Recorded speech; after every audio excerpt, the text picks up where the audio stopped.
సంస్కృతి అమల్లోకి 370 యూసీసీ ముస్లిం కోటాపై మాట్లాడితే మత ప్రచారమా? పోల్ డెడ్ ఎస్ 100% మత ప్రచారం. అమిత్ షాజీ నువ్వు వచ్చి ఏం చేసినావు? ఇక్కడ హైదరాబాద్ లో చిన్నపిల్లలతో ప్రచారం చేయించినావు. నీ కొడుకును నీకు మనవల్లో మునిమనలో దేకపోయినావు హైదరాబాద్ కి. మరి చూద్దాం, బాణం ఎక్కువ పెట్టామని విన్నైతే చూడాలి జూన్ 4th. నేనైతే బ్యానర్ తీసుకోకపోతే కాంగ్రెస్ పార్టీ దగ్గరికి 100% చెప్తున్నా. ఏమమ్మా నీ బాణం ఏడగుచ్చుకుందని. ఓటమి భయంతోనే ముందస్తు ఏడుపు. ఏపీలో 100% ఓడిపోతుంది, అదైతే పక్క రాసి పెట్టుకో.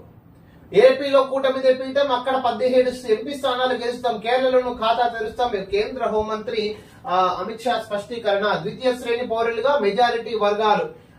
ఇండియా కూటమిలోని పార్టీల ఉద్దేశం ఇదే. మత ప్రాతిపదికన రిజర్వేషన్ ఇచ్చేలా రాజ్యాంగాన్ని తిరగరాయాలని భావిస్తున్నారు. నువ్వయ్యా రాజ్యాంగం తిరగరాయాల్సిన కుట్ర చేస్తున్నది.